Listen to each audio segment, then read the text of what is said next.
Happy birthday to me.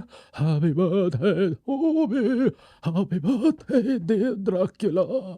Happy birthday to me.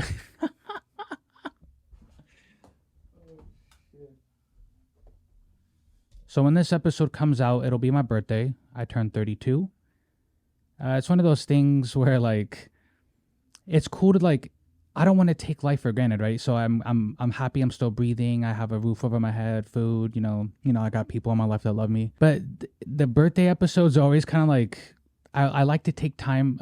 I like to take the birthday episodes to talk about some deeper subjects, and that's how we're going to open up the show. I will talk about some Star Wars beef that's happening, and then we're going to end off with a story about a podcast, my biggest interview that I lost out on. So this year has had a lot of trials for me. Earlier this year, I've spoke about this before, but I was going through a really, really dark depression. I'm still kind of in it. And I was going to quit earlier this year. I wasn't going to podcast anymore. There wasn't going to be any more of this. And because of Sam, you guys have seen him on the podcast before, and he goes by Classic Norfer. Because of Sam, I think he's the reason I'm sitting here today on this camera with you guys. He talked me out of quitting. He was a good friend to me when I needed him. He's a great person in general, and because of him and people like my friend Emily, you guys have seen both of them on the podcast before. Because of people like her and him, it made me re-energized for this. I don't know how long I have to do podcasting. I don't even know how long I have to live, but the fact that I'm turning 32 today is a blessing. And there's something that I've been wanting to talk about for a while, and it kind of has to do with men's mental health, but also with just I realized this year that there's a lot of people who look up to me that are younger than me. Viewers, friends at work, friends in general. And I'm in a really good spot with that. I'm in a good spot to give advice, to teach, and you guys can learn from me. Now, I'm not somebody who's going to sit here and preach to the choir, because at the end of the day, all of us have our canon events, right? When I was a teenager, when you were a teenager, almost every single person tries to they get that, hey, the older person will be like, hey, you should learn from me and you should do this and that. And none of us take their advice. All of us say, hey, nah, I know better than you. Especially we did it to our parents. I did it to my mom constantly. Like, nah, mom, I'm good. I'm not trying to, I'll learn on my own. Right? Like, it's kind of like when you're a baby and like your mom says, don't touch the stove, but how do I know the stove's hot? You got to touch the stove in a metaphorical sense. You know what I mean? Don't touch the stove if you're, you know what I mean? But I'm in a spot where as a man, I should be giving the younger men in my life advice. I can give the younger women in my life advice too, but especially for younger men, there wasn't an Andrew like me when I was your guys' age. There wasn't somebody who was older, who was willing to talk to me, willing to even give me the male attention that I needed at the time, right? As men, we're kind of weird about that. We're really standoffish. Don't pause, bro. Pause.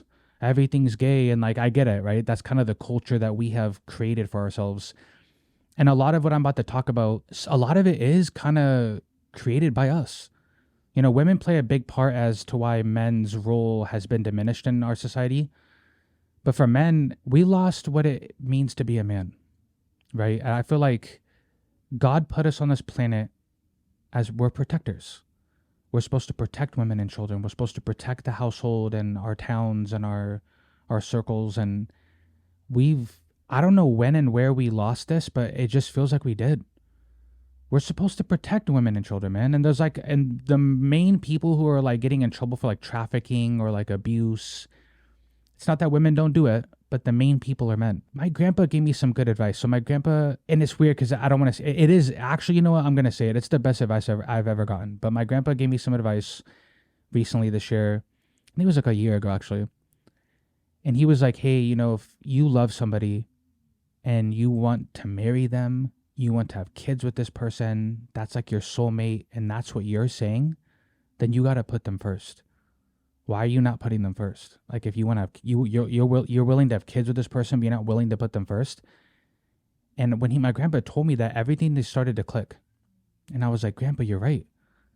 Because in my early 20s, I was all about my boys and my friends and getting hoes and who could be the biggest player and everything's a hee hee ha ha. And that was my canon event. A lot of us men go through that, right? And I learned too late in the game. I was like, Grandpa, you're right. You know, I want to be a stand up man. I want to be a man with integrity and honor and who takes care of his family and doesn't do any of that stuff. Like, that stuff's not cool. Like, now that I'm 32, yeah, when I was in my early 20s, yeah, getting hoes was cool, but it's not cool anymore. Like, there's nothing fun about that.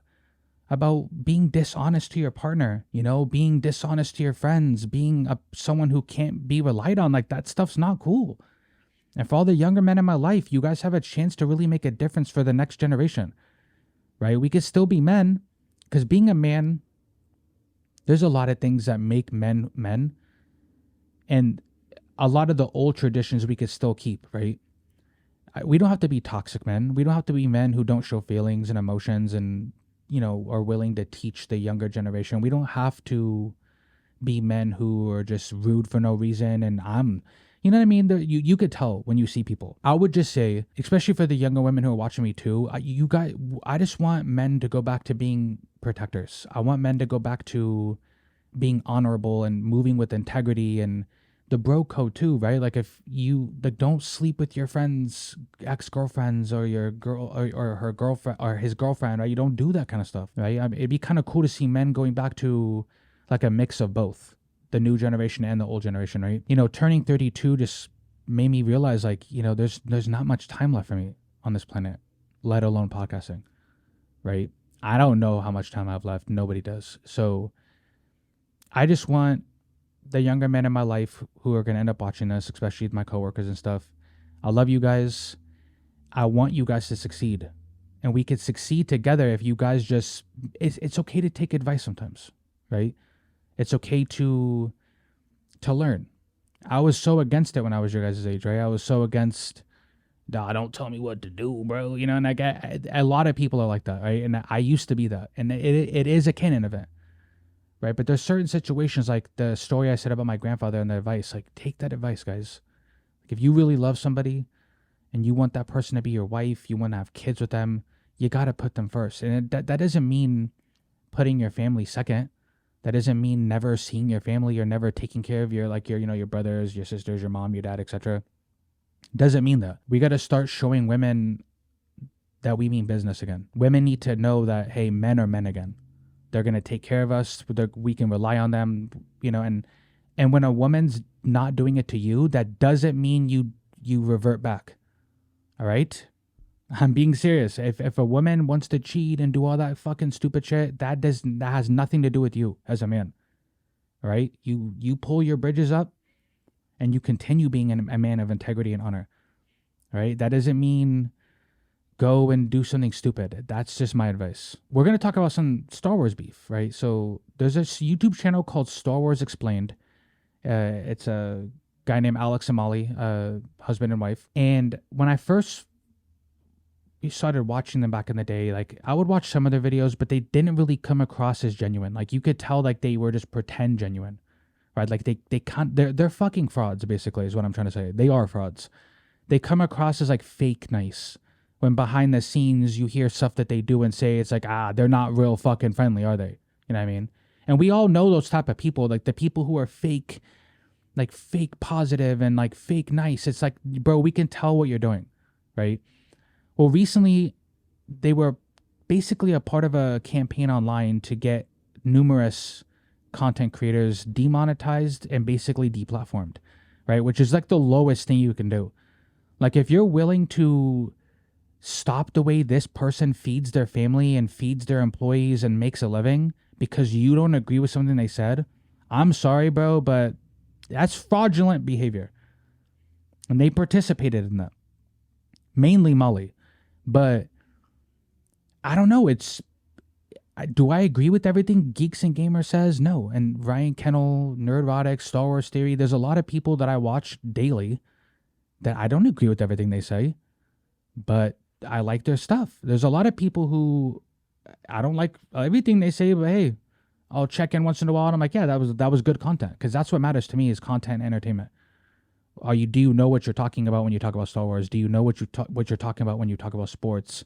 That stuff matters, right? And are you genuine? Can I watch you and feel like I'm hearing from you and you're not just like a corporate shill? And that's what these guys are.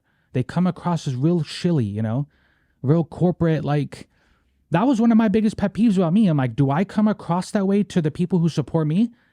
Do I come across as someone that when you guys watch me, like, oh, I'm hearing the real Andrew? And people will tell you, oh, if you know Andrew in real life, this is how he is on the podcast too. Like, podcast Andrew and real life Andrew aren't really that much different. Like, Andrew is the same on the camera that he is in real life. People who know me will tell you that. If you're like trying to get people deplatformed and demonetized, nah, bro, get the fuck out of here with that. Like, that is whack ass shit. And then going and play the victim. Right after it's done, like, oh, you have people online like, well, they're so positive and good for the community. You know what's not good for the community? Demonetizing, trying to get people demonetized and deplatforming them. Not good. Not good. You know what I mean? And I don't know. I'm not a big YouTuber at all. On TikTok, I have 12,000 followers, but I'm not a big content creator at all. But one day I might be stuck in something like that. Someone tries to demonetize me because they don't like something nice. You know what I mean? It's whack behavior. It's whack behavior. So to end the episode off, though, I think I've told this story before. And matter of fact, I know I've told this story before. But to end the episode, the biggest interview that I lost out on was the Ted Bundy's daughter interview. Back in the day, I'm not going to say names because, to respect their privacy, but I will tell the story. Back in the day, I met a guy whose mother-in-law claims she was Ted Bundy's real first daughter, right? When you look up Ted Bundy on Wikipedia and Google, he does have a daughter in real life. I believe her name is Rose. I could be wrong, but he's only known to have one kid. Well, this lady was saying she was his real first kid, right? So me and my brother Justin at the time, we drove off to go meet her. We talked to her for I think it was like a good hour or two. I don't remember how long it was, but it was an interesting story, right? She says my mom has a bunch of love letters between her and Ted, pictures with her and Ted. She said that she found out that was her dad because when he got arrested and they were showing it on the news, her mom's like, that's your dad. Which, what a crazy way to find out, right? Like, hey, I'm only 5. You know what I mean? My dad's a serial killer, right? Not a good way to find out. That's kind of fucked up. But we set up the interview because later that month, Amazon was supposed to be releasing a Ted Bundy documentary on Amazon, right? And I wanted it to come out during that time so it could catch the algorithm. And I was telling the lady, hey, if this interview goes really good, like maybe bigger shows will hit you up, like Dr. Phil, right? Those type of shows. Maybe they'll do a DNA test episode and maybe you can get some bread off that, right? Because the way I was going to present this interview was it was going to be really deep, right? Because if your dad's Ted Bundy, I know you have a lot of feelings about that. And what do you think about everything involving that situation, right? So the day of the shoot, I get my room prepared. I get everything prepared for the interview. And she basically hits me up and is like, hey, we have a little problem. My mom's not willing to give you the pictures. She's not willing to give you the love letters. She's very suspicious of this now. She basically doesn't want to be known as a side chick because that's what she ended up being, was Ted Bundy's side chick, right? I did a little bit of research on him while we were preparing for this interview, and he was known to have side chicks in the early 70s. He did have a longtime girlfriend at the time, and it basically insinuated that she knew he had, side chicks and side families. So this lady, it fit the bill. She meets him, they fall in love. She has a kid by him. And she basically was like, hey, she just doesn't want to be embarrassed and known as his side chick. Like, she doesn't want her legacy to be that on this earth, which I completely understand. I was really empathetic about it. The lady still wanted to do the interview, but I needed to have some integrity involved with this interview. And I was like, hey, I can't really put this interview out with no proof, like no love letters, no pictures, no anything, like no statement from your mom. Like, I can't do that because people are going to fucking kill me in the comment section. Right. And I need to have some integrity when doing a story like this because anybody can do that. I could grab any random person off the street, just pretend you're Ted Bundy's real first daughter. Right. And I knew there was proof. The mom wasn't willing to give her daughter the proof. And we never went forward with the interview. And that was my biggest interview that I lost out on. I mean, it sucks. I was kind of like, I wasn't like necessarily like hella mad about it, but I was like, damn, bro, like, we know. You know what I mean?